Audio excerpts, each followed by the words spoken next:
తిరిగి BCN news కి స్వాగతం. నెల్లూరు జిల్లా గూడూరు పట్టణంలోని సబ్ కలెక్టర్ కార్యాలయంలో వివిధ శాఖ అధికారులు, టీడీపీ నాయకులతో జాయింట్ కలెక్టర్ వెంకటేశ్వర్లు సమావేశం నిర్వహించారు. జూలై 1వ తేదీ పెన్షన్ల పంపిణీ కార్యక్రమం గూడూరు నియోజకవర్గంలో ఉండవచ్చు అన్న సమాచారంతో ఏర్పాట్లపై చర్చించారు. అనంతరం జేసీ మాట్లాడుతూ జూలై 1వ తేదీన సీఎం పర్యటన ఉండవచ్చు అన్న సమాచారంతో పెన్షన్ల సభ ఏ గ్రామంలో ఏర్పాటు చేయాలో నాయకులు అధికారులతో సమావేశం నిర్వహించామని తెలియజేశారు. ఆయా ప్రాంతాలను పరిశీలించి కలెక్టర్ కు తెలియజేస్తామని పేర్కొన్నారు. మన గూడూరు కాన్స్టిట్యున్సీలో ఆనరబుల్ సీఎం గారి యొక్క ప్రోగ్రాం ఉండొచ్చు అని చెప్పేసి ఒక సమాచారం రావడం జరిగింది. దాన్ని దృష్టిలో పెట్టుకుని కలెక్టర్ గారు ఈ యొక్క గూడూరుని సందర్శించి ఇక్కడ ఎక్కడ లొకేషన్ అయితే మనకి అనువుగా ఉంటుందో అది చర్చేయమని చెప్పడం జరిగింది. అది దృష్టిలో పెట్టుకొని ఈరోజు గూడూరు రావడం జరిగింది. పున్నప్పని వారి పాలెం వచ్చేసి అక్కడ ఒక సైట్ ఒకటి చూద్దాం అనుకుంటున్నాం. అదేవిధంగా జెడ్పీ హై స్కూల్ సంబంధించి ఇక్కడ గూడూరులో కూడా ఒక సైట్ కన్వర్టింగ్ ఉంటుందని చెప్తున్నారు.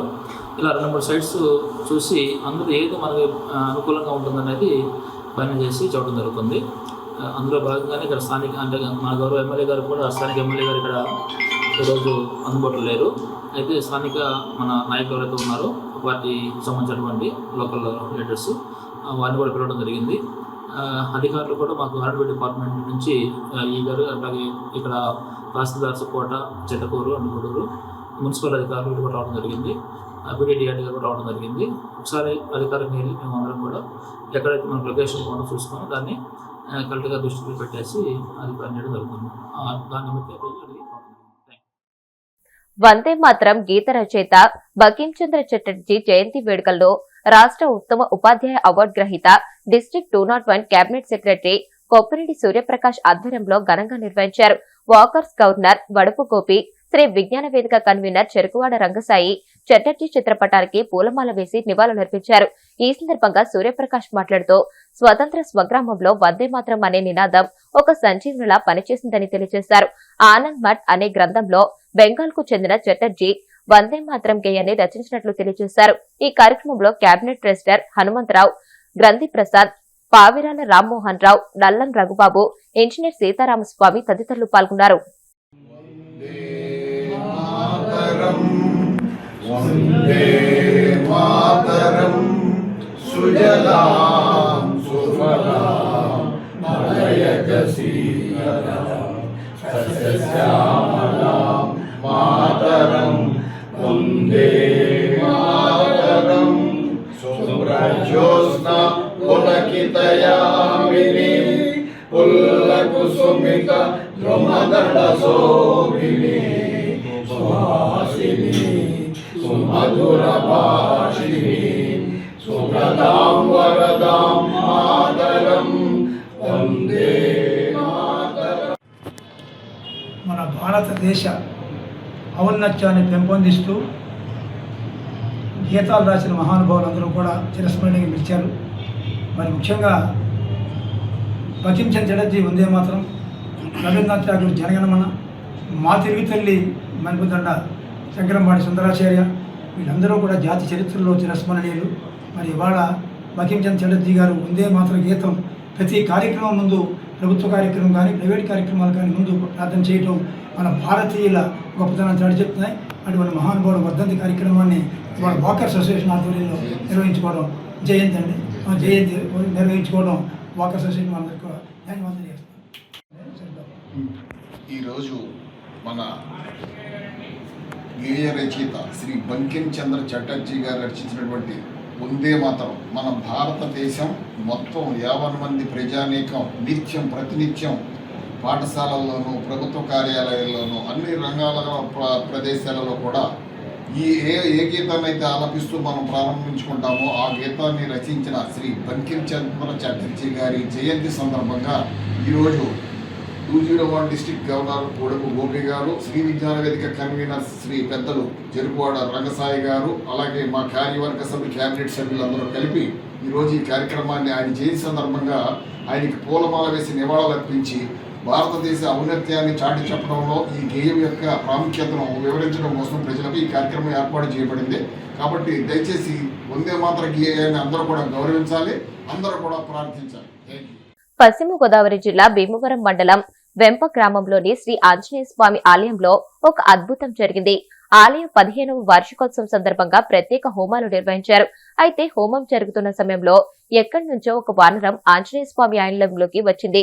భక్తులు పెద్ద ఎత్తున ఉన్నప్పటికీ వానరం నేరుగా స్వామివారి గర్భగుడి ముందు కూర్చుని హోమాలు పూర్తి అయ్యే వరకు పూజలు తిలకించింది. ఆంజనేయ స్వామి ఆలయంలోకి వానరం ప్రవేశించడం లేదా పూజా కార్యక్రమాల్లో ఆసక్తిగా తిలకించడం హనుమంతుని ప్రత్యక్ష ఆశీస్సులుగా భక్తులు భావిస్తున్నారు. టీమిండియా యువ ఆల్రౌండర్ తెలుగు తేజం నితీష్ కుమార్ రెడ్డి తన నాయనమ్మపై ఉన్న ప్రేమను ప్రత్యేకంగా చాటుకున్నాడు. 4 ఏళ్ల సుదీర్ఘ విరామం తర్వాత తన సొంతూరైన విశాఖపట్నంలోని గాజువాకకు వెళ్లిన నితీష్ తన నాన్నమ్మకు స్వయంగా బంగారు గాజులు తొడిగి ఆమె ఆశీర్వాదం తీసుకున్నాడు. ఈ సందర్భంగా ఆయన మీడియాతో మాట్లాడుతూ తాను ఈ స్థాయికి రావడానికి తన తల్లిదండ్రులే త్యాగాల కారణమని తెలియజేశారు. ఇప్పుడు ప్రతిసారి వద్దాం అనుకుంటున్నాం. ఇప్పటికి చాలా రోజులు అయిపోయింది. 4 సంవత్సరాలు అయింది ఇక్కడి నుంచి వెళ్ళి. ఒకసారి నాన్నమ్మని కలిసి, డాడీ కూడా ఎప్పటి నుంచి కలవాలంటున్నారు, ఫ్యామిలీ అంతా కలిసి. అందుకు రావడం జరిగిందండి. అంటే ఇక్కడ నుంచి గ్రౌండ్ దగ్గరికి ప్రాక్టీస్ అని చెప్పి టౌన్ షిఫ్ట్ అవడం అయింది. అక్కడికి వెళ్ళినప్పటి నుంచి మళ్ళీ India matches, IPL matches select అవడంతో ఇంక అటు నుంచి అటే ఇంటికి కూడా సరిగ్గా రావడం జరగలేదు. ఇంక తుంగిలో రావడం అనేది ఇంక అస్సలు జరగలేదు. సో అందుకే 4.5 సంవత్సరాలు అయిందండి. నుంచి ఇక్కడే కోచింగ్కి మాత్రం ఇక్కడ నుంచి రోజు డాడీ నేను బయలుదేరేవాళ్ళం. అదొకటే కొంచెం కష్టంగా అనిపించేది. ఎందుకంటే వైజాగ్ ట్రాఫిక్లో 1.5 గంట టైం పట్టేది వెళ్ళి రావడానికి. సో ఆ ఒక్క డెసిషన్, ఎందుకంటే ఇక్కడ డాడీ చాలా ఇష్టపడి ఇల్లు కట్టుకున్నారు. అయినా ఇక్కడ ఉండకుండా అక్కడికి వెళ్ళడానికి రీజన్ ఏంటంటే నాకు 2 పూట్ల ట్రైనింగ్ దొరుకుతుంది అక్కడికి వెళ్తే, ఇక్కడైతే 1 పూట ట్రైనింగ్ దొరుకుతుందని చెప్పి ఇక్కడి నుంచి వెళ్ళడం జరిగిందండి. దూరం ఉందండి, కాకపోతే చిన్న ఇంజురీ వల్ల దాంట్ నుంచి రూల్డ్ అవుట్ అయ్యాను. ప్రస్తుతానికి 4 to 5 వీక్స్ అంటున్నారు. 4-5 వీక్స్ అయిన తర్వాత జింబాబ్వే సిరీస్ ఉంది, ప్రాబబ్లీ దానికి ఆడొచ్చు. బాగా అనిపించింది, ఎందుకంటే నా ఫస్ట్ గ్రౌండ్ నేను బ్యాట్ పట్టుకుంది అంతా జింక్లో నుంచే. నా ఫౌండేషన్ జింక్ నుంచి అని చెప్పొచ్చు. So thanks to my dad, ఎందుకంటే అప్పుడులో డాడీ జింక్ గ్రౌండ్ తీసుకెళ్ళకపోయింటే ఇంతవరకు వచ్చేవాడిని కాదు. సో పేరెంట్స్కి థ్యాంక్స్ చెప్పాలి. మంచి సీజన్ అయిందండి 2026 ఐపీఎల్ సీజన్.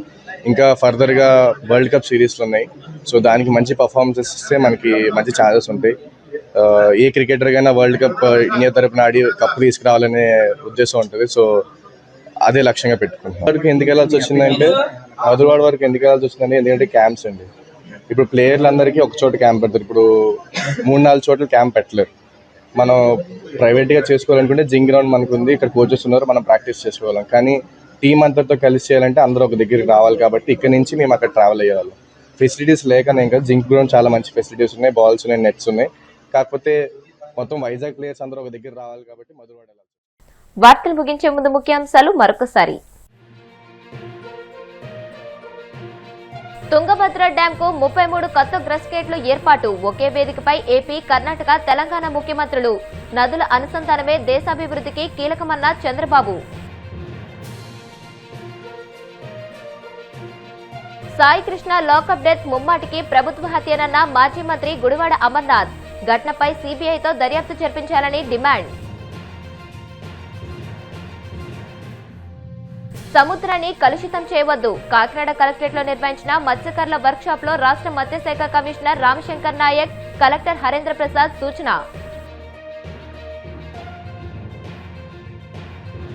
4 ఏళ్ల తర్వాత సొంతూరు గాజువాకలో అడుగుపెట్టిన నితీష్ రెడ్డి. నాన్నమ్మకు స్వయంగా బంగారు గాజులు తొడిగి ఆశీర్వాదం తీసుకున్న టీమిండియా క్రికెటర్. ఈ వార్తలు ఇంతటితో సమాప్తం. మరిన్ని వార్తల కోసం BCN digital YouTube channel, Facebook page ని ఫాలో అవ్వండి. అప్డేటెడ్ వార్తల కోసం ప్లీజ్ సబ్స్క్రైబ్.